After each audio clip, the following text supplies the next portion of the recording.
Attention. Hello there, We Have Ways of Making You Talk listeners. You are listening to another one of our We Have Ways of Making You Chalk specials to mark the week of the Chalke Valley History Festival, normally hosted in a bucolic bliss, the Chalke Valley in beautiful Wiltshire.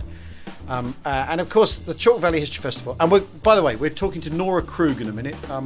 And it's absolutely fantastically interesting, the conversation we have coming up for you, and timely, which is unlike us. Normally we'd rather be arguing about which Marker Spitfire's better.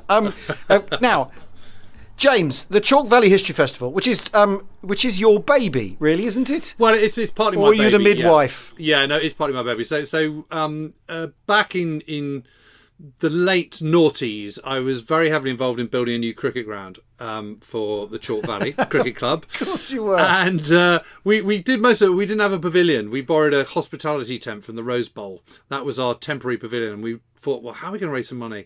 So I went to James Hennage, who I knew, who used to run Ottokar's book chain, which you may remember. Yeah. Yes. And I said to Hennage, listen, what about doing an arts festival to raise some money for our kind of pavilion fund? And he said, I think that's a great idea, but let's not do an arts festival. Everyone's doing that. No one's really doing any history festivals. You know, you're a historian. I love my history.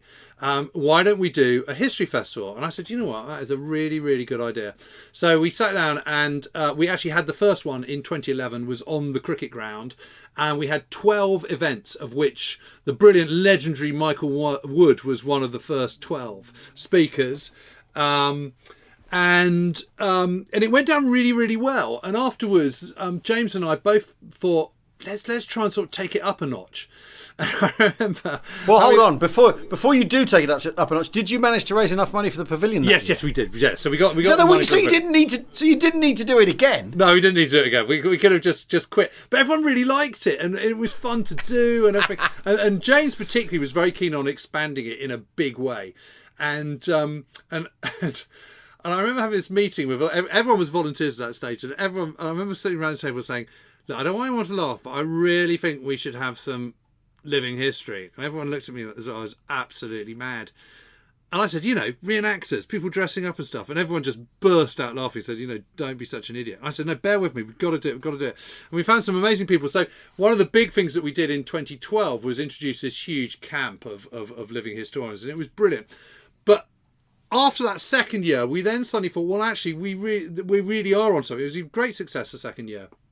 I thought, let's really take it up another notch, but let's make something worthwhile. Let's actually stand for something. Let's agree. We're not going to get rich on this, but let's set up a trust. And what is that trust? That trust is there to further the understanding, enjoyment, and excitement of history amongst all ages, all age groups, but particularly youngsters, school kids. And so suddenly a big part of that then became the Chalke Valley History Festival for schools, which is an absolute integral part of the festival, and also trying to get more and more state schools. So we fund a lot of that. We get grants in to help for it. It's a massive, it runs at a massive loss leader for us, but it's really important. So the festival's composition is what is the first 3-4 days of all schools? Is that yeah? Right? So what we have is we have Monday, Tuesday, Wednesday now are schools festival, and we have years 6, 7, 8 on 2 days, and we have years 10 and 12. So that is pre-GCSE and pre-A level come. So and lots of living history, lots of big proper academics and big household names come and do talk for kids, and we get about 3,000 kids, coming from all over southern England and some from further afield as well. We actually had a schools coming from somewhere like Kenya or something this year were due to come. I mean, somewhere really, really weird, but definitely overseas. And it's a big part of what we do. So, all the profits from the festival all get ploughed back into the Chalke Valley History Trust. And we all take it quite seriously, really, and that's the big tragedy of this year, that we had this amazing festival lined up. So you're not building a cricket stadium then? No, we're not going to build a cricket stadium. It's not going to be the new Rose Bowl. But one of the things. So last year, do you remember you and I were up in Edinburgh? You were doing your pub landlord. We'd had that one We Have Ways gig, and I came to see you perform with a few other guys, and we were in that Spiegel tent. So we had that Spiegel tent ready for this year. We booked it. Yeah. Well, that and it would have been great. That was genuine. That was a genuinely exciting edition, I thought, because the thing is, if you've not been, I've been to 3 or 4 now. It's very convivial. It's one of the great things about the festival. It's somewhere where you can sit and sup a pint of something, probably named after a fighter aircraft in the Second World War. Well, we have Panzerpilz, we've had Dan Buster. Well, there we go. There you go. See, whatever. Right. So it's very convivial, and also there is that thing of what's on in this tent now. Oh, here's a lecture about because I saw Adam Rutherford 2 years ago talking about Danny Dyer's "Who Do You Think You Are" and about the genetic sort of singularity points in ancestry in Europe and then in the British Isles and all that sort of stuff. Absolutely fascinating. And then the next minute I'm in a thing about was it about the Rump Parliament? Like it was that terribly posh historian, Civil War historian you had talking about something marvellously posh and just absolutely ghastly. The Noble Revolt is what he calls it. That's it. Yes. That's right. Yes, the start of the Civil War is a Noble Revolt. It's the best Civil War pun ever. Yeah, and all that sort of stuff, and then also Second World War stuff and all that sort of thing, and but I mean it's a beautiful setting, and I think I've only been 1 year when it's absolutely chucked. It hoofed it in 2016. In 2016, which was the 100th anniversary of the Somme, and we built it's just so awful. We built this absolutely amazing bit of First World War trench. So much so that there was even a bit where we did an exercise purely under starlight and moonlight to actually construct a bit of trench wall to see what it was like and how it compared when you did it properly in daylight with no Jerry's firing Maxim guns at you. And we had this thing where if you were seen, so we had people kind of in the other side of no man's land, and if you were seen, they go, bang, you're dead. There'd be a sort of pretending to be a German sniper. Like a marshal. It was really, really tense, I can't tell you. And you couldn't make any noise whatsoever. So you couldn't hammer anything in or anything. You had to sort of screw it in. Yeah. But anyway, this bit of trench was so good. It was perfect in every single way, to the proportions, the dimensions, everything about it, the construction techniques, all of it, lots of different construction techniques, all showcased in this one bit of very complicated network of trench. About 3 days before the festival, Health and Safety Executive turn up and go, no one is allowed in that. No one. And so that was really depressing. So we then had to pretend you were on a Cook's tour and it was 1919 and you were visiting the trench, so you could only walk around the top, but with lots of roped off bits, and God, it was nauseating. That works. Well, sort of. It did. It didn't work anything like as well as it was going to. But it poured and poured and poured and poured. So it was ironic that it was the Somme anniversary, which of course was for the most part fought out in baked dry soil and blazing sunshine, when in actual fact it should have been 2017 and Passchendaele, because it was freaking miserable. Now, next year would have been the 10th. Are you going to do? Well, I think it still will be the 10th, because we've had a leap year, enforced leap year this year, so I think it will still be. And the great thing about the 10th anniversary is the historical symbol for 10 is X, so you can have lots of gags with X marks the spot and all the rest of it, and an X on the front cover and of the programme and everything. I mean, I don't know what form it will look like, because it depends how much money we manage to raise for it, because we undercut every ticket by about 50%. That's what yes, that's what we, or rather we, is that the right phrase? We pay 50%. We subsidise. Subsidise. But my ambition for it has always been, and the ambition of the team behind it, and I'm one of the cogs in it. There's lots of people involved. Is to make it a festival of history, not a literary history festival with add-ons. And I've really felt that this year, above all other years, was the year that we'd really, really nailed it. So it's a shame. Well, we had live music every night, and massive party on Saturday, and planes back, and Lancaster's booked, and all that kind of stuff, as well as next year, James. And this of course, we're filling the gap here. Yes, with we have ways of making you chalk. That's the idea. Exactly. Yeah, our pun-filled substitute for the Chalke Valley History Festival. I can't believe it took us this long to come up with it. Anyway, we are now going to talk to Nora Krug, a German who is author, just brilliant, illustrator, and in the German style, although part of the book is arguing that people say, "Oh, that's very German," and all that sort of thing. Getting to grips with things philosophically, and what it means to be a German. Thanks for listening. Enjoy this podcast. Hello there, listeners to We Have Ways of Making You Talk. This is another We Have Ways of Making You Chalke Valley History Festival special, where we're talking to people a little, well, in this case not actually. We have been talking to people outside our normal Second World War remit, but I think we're going to inevitably end up talking about this subject with our today's guest, and I am absolutely delighted to say that we're talking to Nora Krug, who's in New York. That's, I think, our furthest foray abroad ever as well. So thank you for joining us, Nora. Thanks for having me. Now, people who don't know, I suppose, or people who do, I suppose the book we're drawn to talk about is Heimat. The book you wrote, is it a couple of years old? 2-3 years old? It first came out in 2018. Right, okay. And for those that don't know, well, I mean, best if you summarise it rather than I attempt to do so. Well, I'm German. I grew up in Germany and then later moved to the UK and to America to study. And this book is, in a way, an inner return for me because it's a search into what my German family did or didn't do under the Nazi regime. Which I had no idea about before I embarked on researching this book. And it's also a search for German identity and the question of, what it means to be German today. And you've also written Belonging, haven't you? Which is A German Reckons with History and Home, which is all about your investigation into your grandfather Willy. And again, it's I loved how you sort of. I mean, for those who don't know these books, I mean, you're in for a massive treat because this is not your ordinary book. These are illustrated. They have got photographs. They've got handwriting in them. They're kind of sort of put together almost like a kind of personal scrapbook, and they're just beautiful. I mean, they really are absolutely beautifully done. And I suppose with Belonging, that kind of start began in America, didn't it? When you were suddenly talking to a complete stranger and explaining that you were German and so on.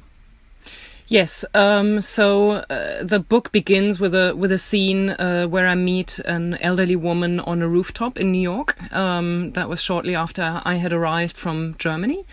And it turned out she was a Holocaust survivor. She immediately recognized my accent and knew that I am German. And she told me a very harrowing story of how she survived the concentration camp because a very brutal female concentration guard saved her from the gas chamber 16 times at the last moment.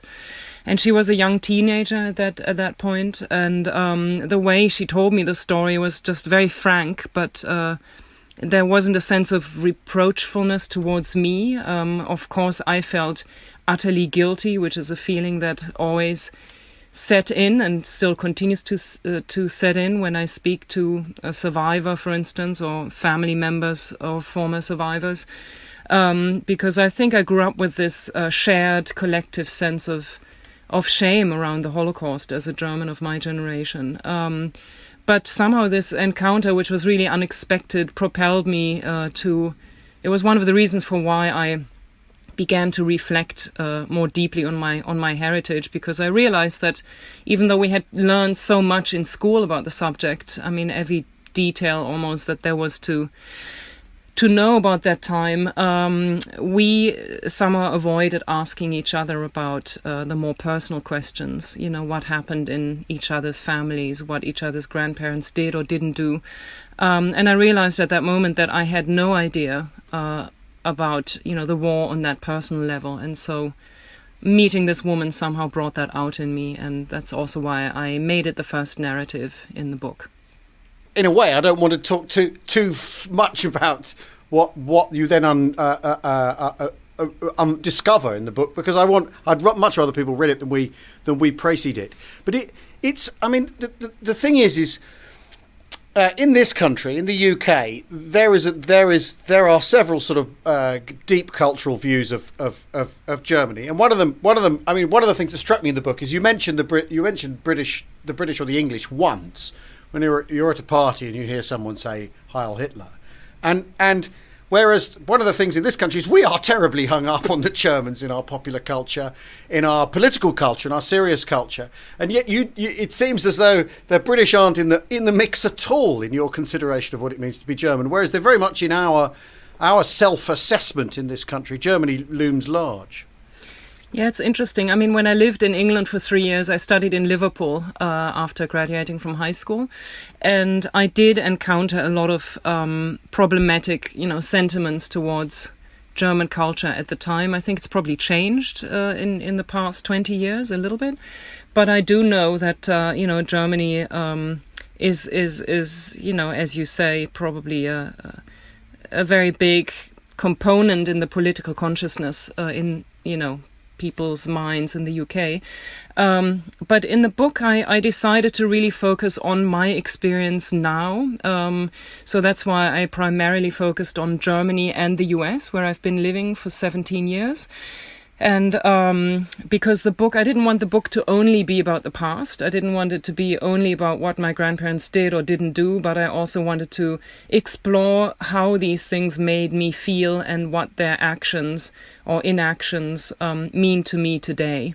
Because I think that's one of the things I learned from writing the book and researching the book was how deeply impacted we are by our history. I mean, it's evident, but it's not something you really think about in everyday life so much as that you are history, that history is deeply embedded in, almost every action you take, in your understanding of the world, because of course you're impacted by the political landscape of your country and your country's viewpoint, which is again based in history. So I realized that, of course, I mean, you know this very well, but history is alive, and it's part of who we are every day.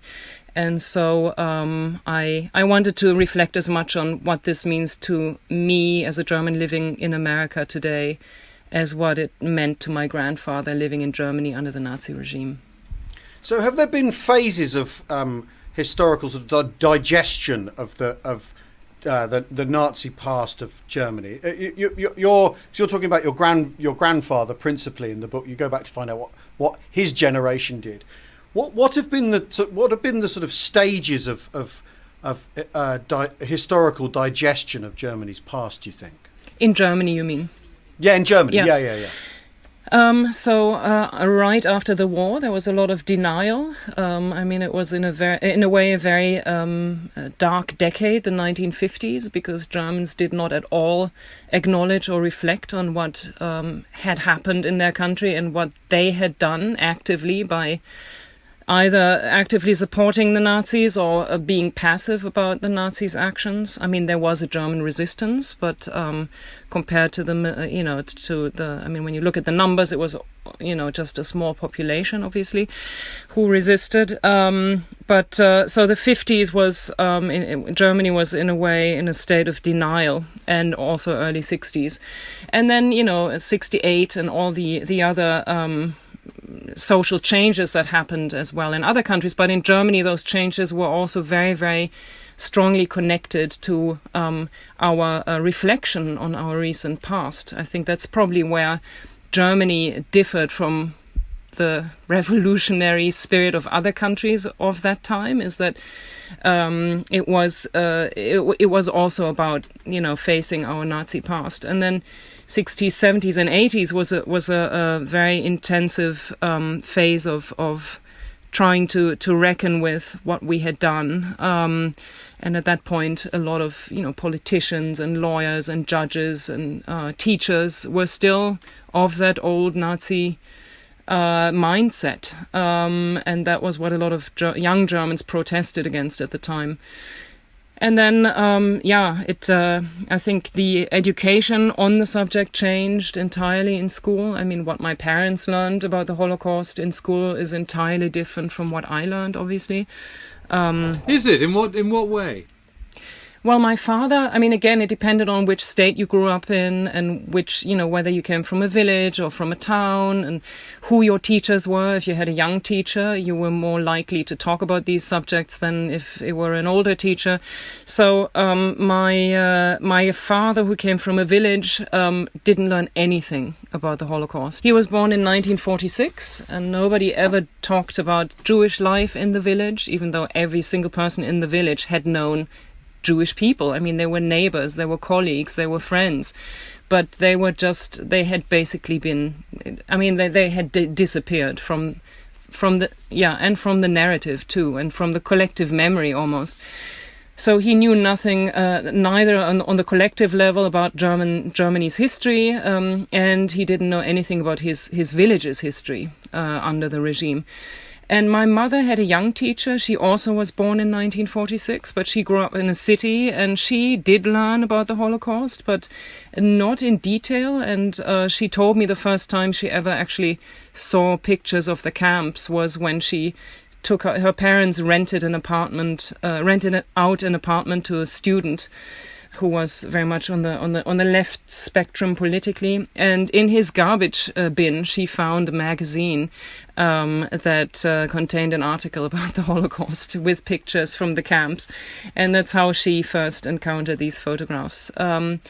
As opposed to my generation, again, this is Southwest Germany. It depends on so many aspects, but East Germans grew up with a very different narrative. But where I grew up, it was a huge subject in school to a degree where some students actually felt tired of learning about it, which I think there was a problem with how it was taught, because not enough of a connection was made to the present. I think if students hadn't simply learned the history, but also thought about how they can apply what they learned from that history to today's immigration politics or whatever, I think there would have been a deeper understanding and appreciation. But I think there was a sense of tiredness because it was so extensive, and we visited, I think I remember visiting about 3 concentration camp museums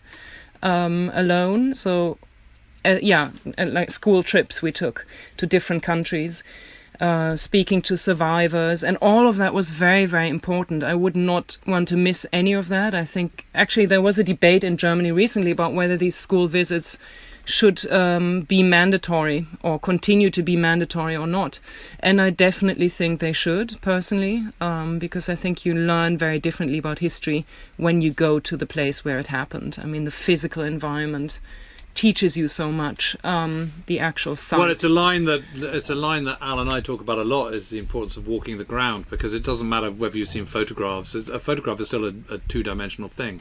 Yeah. It doesn't matter whether you've seen film footage, that's still two-dimensional as well. Only when you actually go somewhere can you see how it fits. Can you really get that sense of scale? I mean, listen, like you, I've been to a number of these camps, and there is, even if you didn't know what had happened there, I would defy anyone to argue that you wouldn't feel oppressed just standing in the middle of it. There is something about Sachsenhausen or Theresienstadt or, of course, Auschwitz where you're there in the middle of it, and you just feel this awful lead weight kind of sort of heaving down on your shoulders, and it is oppressive, and it's dark, and it just makes you feel awful, and you just don't get that in the same way from not being there, from just seeing it on a film, I don't think, or seeing a photograph. That's why it's also so important to preserve those sites. And it's tragic in countries like Rwanda, where, at the beginning there weren't enough funds to preserve evidence of the atrocities that physical evidence, 3-dimensional evidence of the atrocities committed. And it's just such an important way of commemorating the past. Now, we're talking about oppression here, and I find it a site being oppressive. It's interesting, Nora, you've been saying we when you talk about German history and what we did in Germany. And it wasn't you, one could argue. It's nothing to do with you, Nora. It's not your generation. And sins of the fathers and the sins of the grandfathers. I find it very interesting that, and of course it keys back to what you said before about how we carry our history with us, whoever we are, wherever we are. Is there a way of it not saying we about this now? Because it's a long time ago. It's the other way. It's a long time ago, and it wasn't you. If you see what I mean. Yeah, I think it's something I thought about a lot when I wrote the book, because I think there's always a collective experience, a collective memory, and a collective sense of responsibility, and then there's also a personal one. And I think both are equally important. Of course, it doesn't make sense to feel ashamed to a degree where you're paralyzed, and that's what I felt growing up. And that was wrong, because I think that actually stops you from taking true responsibility. But I do think that's where, there's a difference between shame and responsibility. And I think the ultimate goal would be to replace the term shame with responsibility, meaning that you have to take action today as a German based on what happened in our past. And that's really true for any country. It's not just a German thing.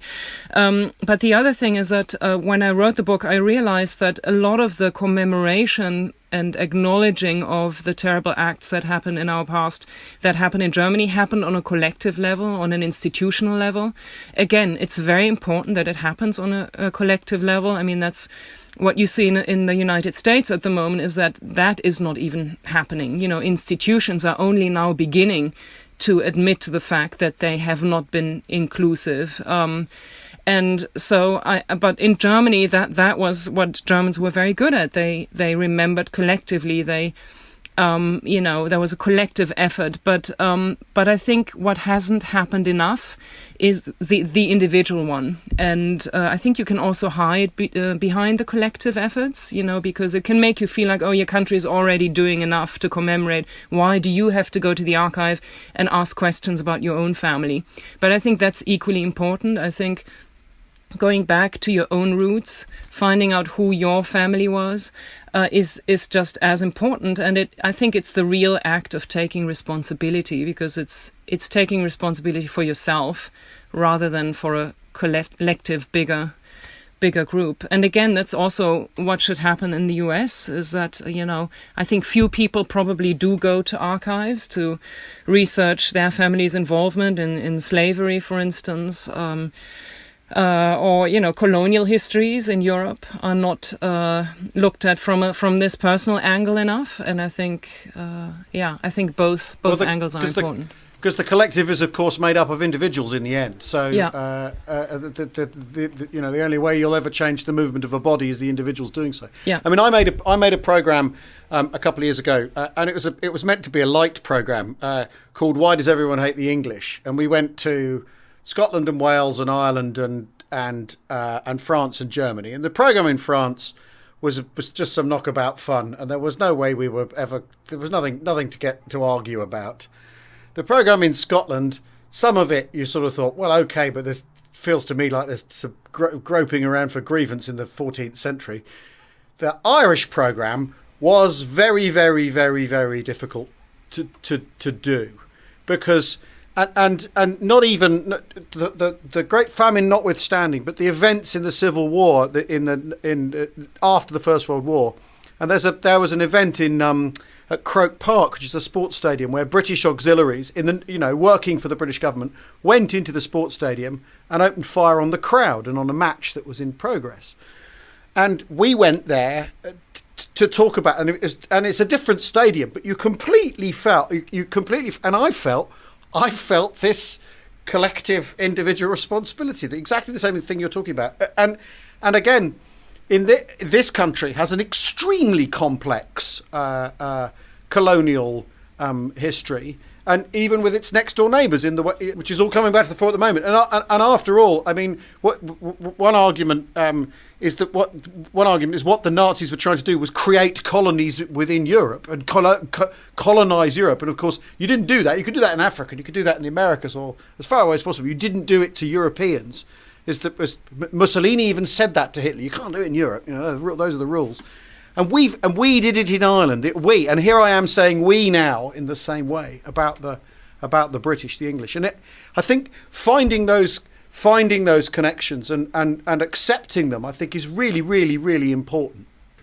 finding the connections, accepting them, but also but learning from them. And people sort of always trot out this line about history repeating itself, and and I always say history doesn't repeat itself, but patterns of human behaviour do. And so this is where the warnings from history have to be taken into account. There's certain sort of when you have a major economic crisis, political and social disruption inevitably follows. As much as kind of night follows day.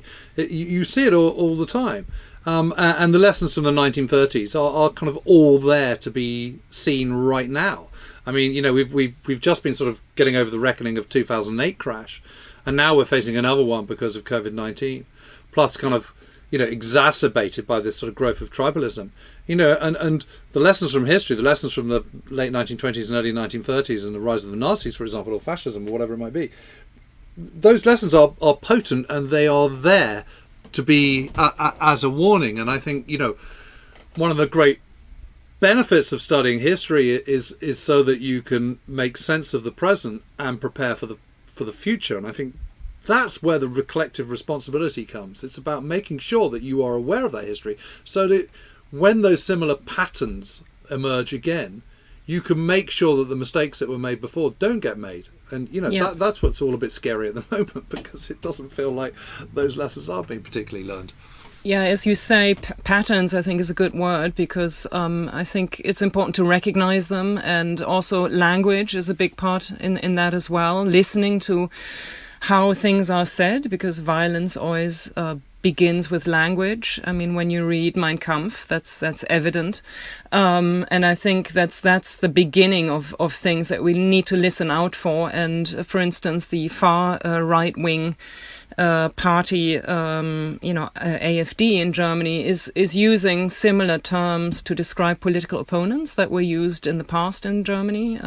In Rwanda during the genocide, the Tutsis were described as cockroaches on the radio, so that incited violence. And I think it's very important. I don't know if you know the historian Timothy Snyder's book on tyranny, 20 Lessons from the 20th Century, and that's exactly what it's about. It's about looking at 20th century European history and trying to figure out what we can do today in order to help prevent the same mistakes from happening again. And I'm working on an illustrated edition of that book at the moment with Timothy, which is exciting because it's a continuation of my other book in a way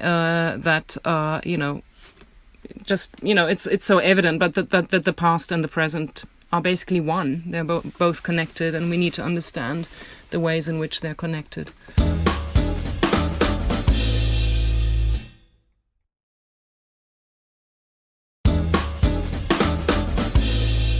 Welcome back to We Have Ways of Making You Chalk. We are talking to Nora Krug in New York.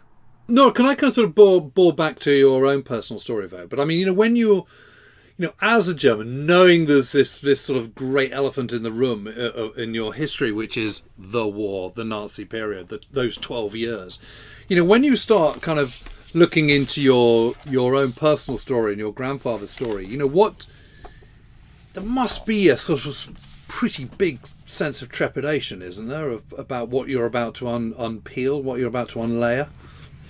Well, I always knew that neither of my grandparents was a major Nazi figure, because I think that is something you couldn't get around as a German growing up in my generation, because the names of the major Nazis that were, doing terrible things were basically known. So I think you would have known, if I would have already known long before that something fishy had been going on.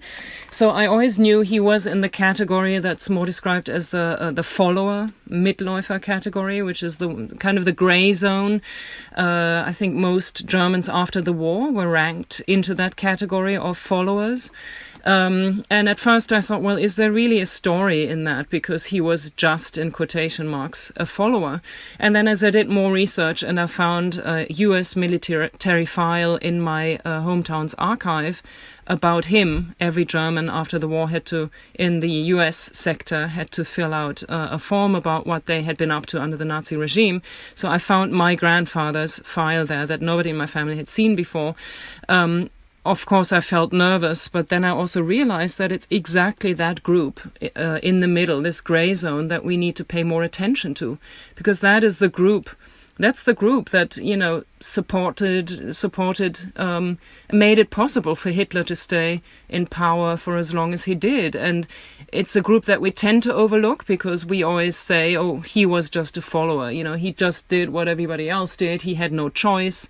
But I realize that people do have choices. And I think that's a very important realization for the present too, that decisions we make every day have impact other people's lives directly, and we have a choice. And under the Nazi regime, you had choices too. Some people decided to make the wrong choices. Some people just were afraid to make the right choice. There are small ways in which you could have helped that would have not put your life in danger, and a lot of Germans decided not to do that. So I think it's very important to recognize that these people who are kind of, in the middle, in between the bad and the good guys, to say it in an American way, are a very important category to examine. Because I remember a bit in your book where you talk about him being a member, because he is a Nazi Party member, yes, isn't he? And the family thing is, well, he had to join. You had to join if you wanted to keep your job, but no, you didn't. And plenty of people didn't. And so why would you join? And maybe there was advancement in your employment in joining, but it's also the thing it's the thing a lot of other people are doing. It's power, it's ambition as well. It's not to keep your job, it's possibly to advance yourself. And all those, actually sort of also understandable things in the mix. Because this is the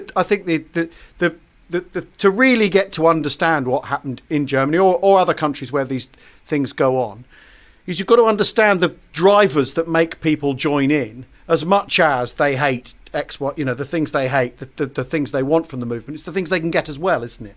And belonging and all those sort of things, membership and acceptance and feeling part of a national tribalism movement, again, isn't it? And tribalism, which are all very powerful and not necessarily malignant in themselves as well.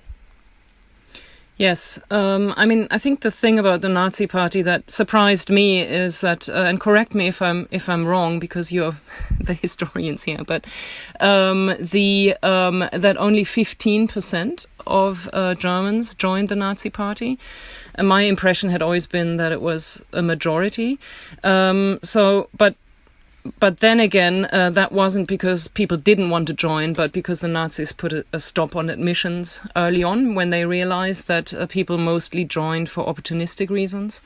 And I think that's what my grandfather did. I think he joined for opportunistic reasons. There's no evidence that he believed in Nazi ideology in any way. And in the file that I found in the archive revealed the reasons for why he joined, which were just related to his, just in quotation marks. It was still the wrong decision in my opinion, but for professional reasons, because of his company or he owned a driving school and he wanted to invest in this other driving school. So I think again it's just much more complex than one thinks when.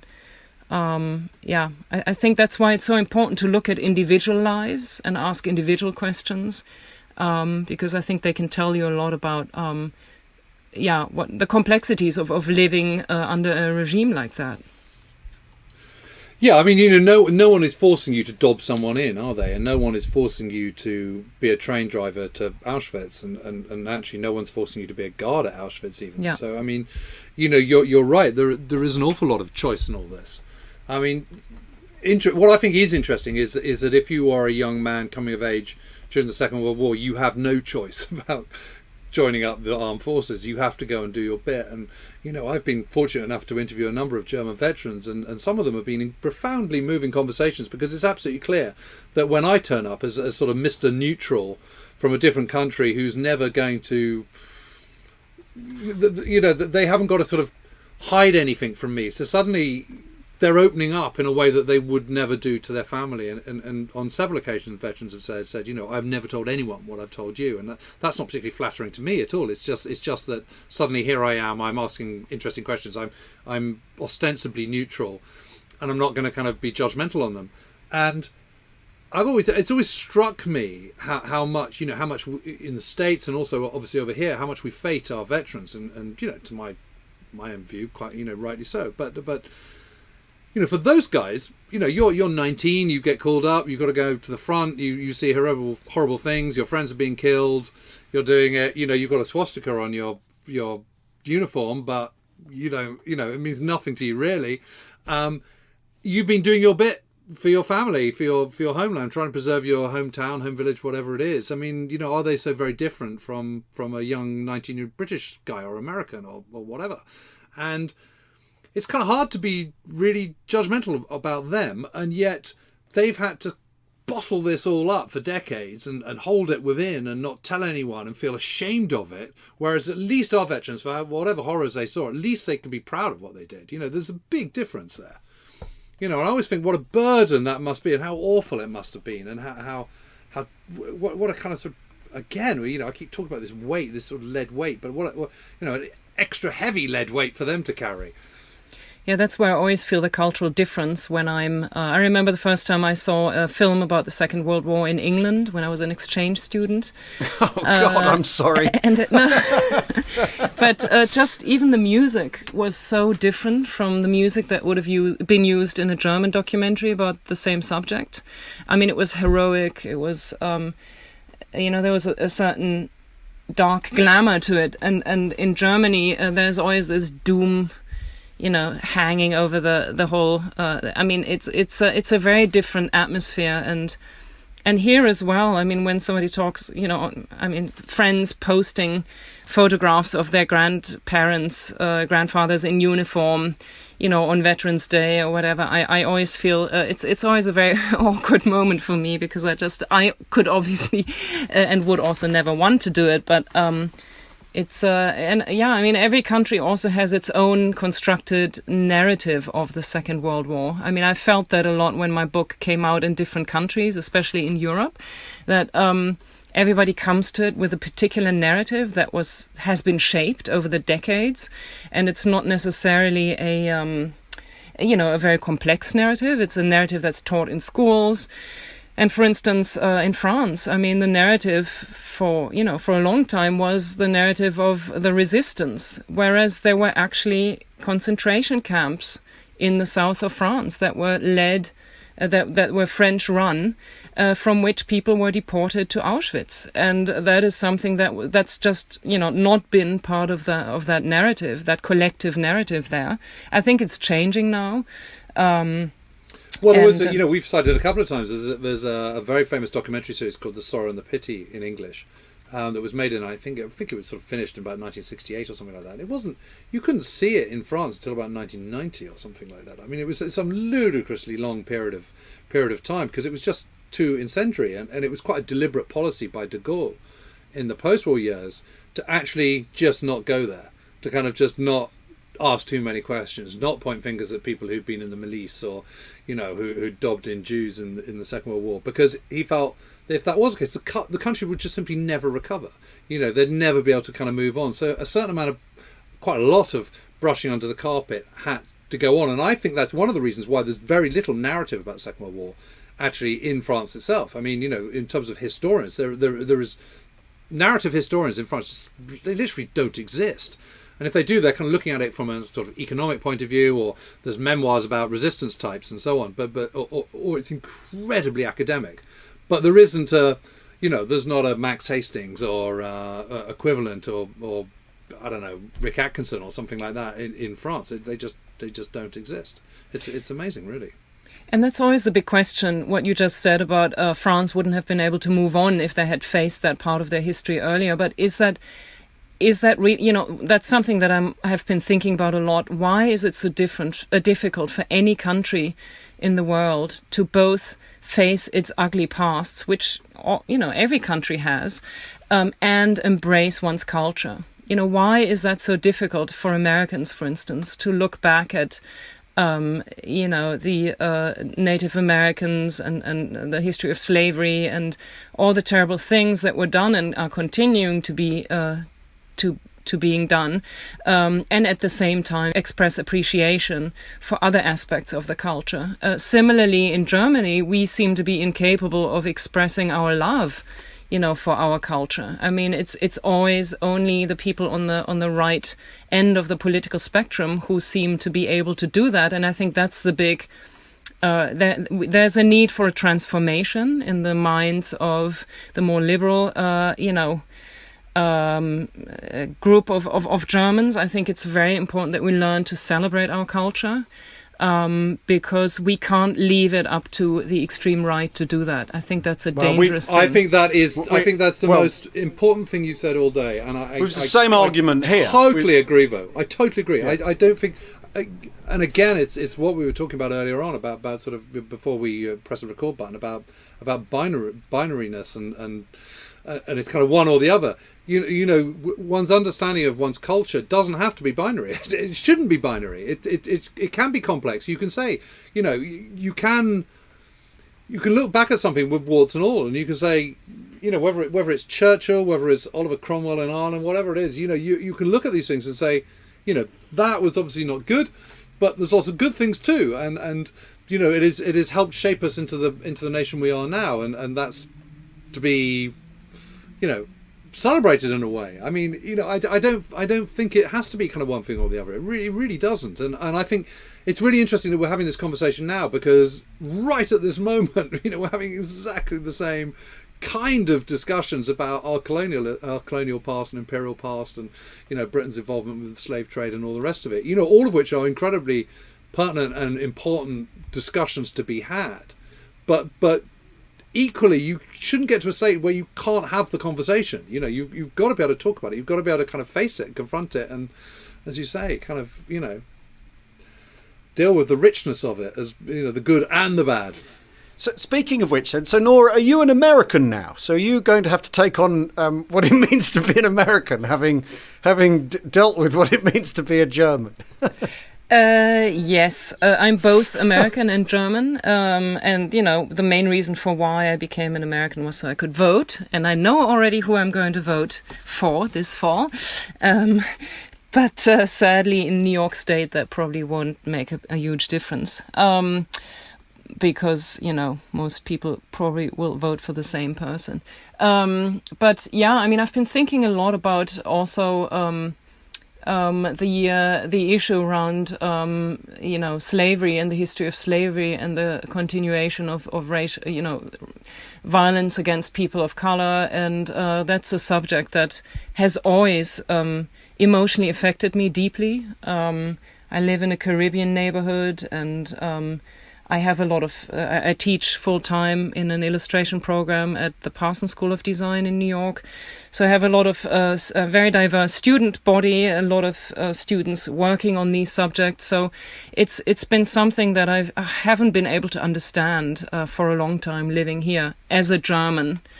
I mean, it's a subject I want to continue to explore in America in the future. But what's also interesting is that as much as we learned in Germany about the Holocaust and the Second World War, we hardly learned anything about German colonialism in school. And that also makes me wonder, why didn't we? I mean, why were we so excessive in that one area and completely ignored the other? Is that a racial issue? Is it, what is that? And a lot of the time, Germans' argument is, Germany only owned colonies for a short period of time. But I mean, that's not a valid argument, because there was a lot of violence done during those few years, and it doesn't matter how long it was. It's part of our history, and I think the whole current discussion that's happening all over the world is also deeply connected to our colonial histories, and I think we need to do much more work. And not only taking down statues and things like that, but also, again, thinking about the various ways in which colonialism has impacted us, personally too, where the houses we live in, why do all the streets in London look so beautiful? And, these grand buildings. I mean, I know nothing about the financial history of London, but one asks oneself, where did the money come from to make it so grand? And I think we need to look at all of that, and not just the history, but also at how does this history surround us now, physically, and in all the other ways. So because it inevitably does, because history is the environment we live, the present has to occupy in a sense. Yeah, I think that's right. I mean, but the other thing, so Nora, I was thinking about. I mean, you were talking about no one seems to kind of sort of. You're saying that within Germany there's not much celebration of the good bits of German culture, of which there are many, and it is extraordinary, really. And you think about the German contribution to music, to art, to architecture, to religion, to philosophy, to science, to engineering. I mean, the list goes on and on and on. I mean, one goes to Heidelberg, and you're conscious of this centre of great learning, and I was sort of visited Martin Luther's house a couple of years ago, and I was sort of thinking, God, what an amazing figure he was. What a morally courageous figure he was as well at his time. One of these people that just kind of helped advance culture and life, in a giant leap, just in that one lifetime. And well, we're going to have an argument about that opinion at some point, James. But the point is whether you agree with it or not, it does take. It's moving things forward. That's, I suppose, the point I'm trying to make, really. And it is. It is odd that you don't do that. I mean, the kind of burden of the Third Reich seems to kind of sort of dominate everything. Yeah, at least in West Germany, I think. And I'm guilty of that too. I mean, I went to a classic music middle and high school. So, classical music was a big part of my life. And I played a lot of German composers. But I never thought of them as, I don't know, I never felt pride in their accomplishment, as Germans. But what's funny to me is that the only time when I feel proud to be a German is, and it's even strange to say that, I don't think I've ever actually said that phrase aloud, is when Germany is acknowledging its past in a very thorough and open way. When Angela Merkel does something, passes some law that, kind of refreshes the notion that we need to keep on fighting for democracy and equal rights and so forth. That's the only time when I feel proud as a German, is when I can see that we're continuing to face our past. And I can't control it. It's just what it is. But I do think that Germans have to learn to celebrate their culture and to express their love for it, because we can't leave it to the extreme right. And that's also why I called my book Heimat. I don't know if you know, but Heimat is a term that's very conflicted to many Germans, because it means something like homeland, but it really defines the place where you feel the place that you feel most formed you culturally and politically, and first my German publisher didn't want to name it that, because they worried that it's a loaded term, because the Nazis misappropriated it to mean a very they defined it as a space that's only accessible to a certain kind of person. And so many Germans, for basically decades, hadn't used the term at all. And then while I was just about to publish the book in Germany, the Alternative für Deutschland, the AfD, the right-wing party, had just emerged. And that's when my German publisher basically took a U-turn and said, now we have to call it Heimat, because they're the only ones using this term. Right. In a positive way, and we can't let them do that. We as Germans who look back, with a critical mindset, we also have to be able to express our appreciation for Heimat and for that term. And that's why we called it Heimat. Well, it's been It's a brilliant to talk fabulous to you book. about it. It's a fabulous, fabulous book. I mean, I didn't, I didn't mean to bring it back to. No, I know you didn't. I know you I- didn't. I know The you term didn't. is. brings us round nicely. Or Yes, belonging in English. but- yeah. Thank you so I mean, much. Heimat, of course, to English people also means the kind of the longest ever TV series in the history of TV Right. making. And it Yeah. was debated even then. The title of that TV series was, I think even Edgar Reitz, who made it, regretted using that term in the end. I don't know why. Really? I think so. That's I think I interesting. read that one. But I thought it was a profoundly moving book. I really, really loved it. I just thought it was fantastic, and Yeah. it's a wonderful thing to have, and it's such a lovely book to own. I mean, not every book is a lovely book to So own. I was in a hurry, so I got you it on can- the you can Kindle, dip and into it's quite peculiar on the Kindle because you Oh, it's lovely. Well, you should get yourself come a in and hardback out of the copy picture. because it's a no, a no, really I'm going. lovely- I'm it's going a really to, lovely of course. thing. Yeah, it's a beautiful thing. Yeah, well, Beautifully thank you put so much. together. Thank you so much for talking to us, Nora, and Thank you. for taking Yeah, time lovely out of to your see you. morning in New York City. Yes. You've the whole day ahead of you. Thanks again, and thanks everyone for listening. We've been talking to Nora Krug here on We Have Ways of Making You Chalk. Thanks very much. Goodbye. Thank you so Cheerio. much. Cheerio. Thanks, Nora. Cheers. Well, thank you for listening to our conversation with Nora Krug. I hope you enjoyed that. And I just want to let you know that tonight, Tuesday the 23rd of June, the Chalke Valley History Show is going to be broadcast live on YouTube Premiere at 7:30pm. You can access that by going onto the Chalke Valley History Festival website, cvhf.org.uk. That's cvhf.org.uk. And tonight we've got Saul David talking about the Crucible of Hell, Okinawa, and contributions from Tracy Chevalier, Ali Ansari, the Dorset Smuggler, and Susanna Lipscomb talking about why the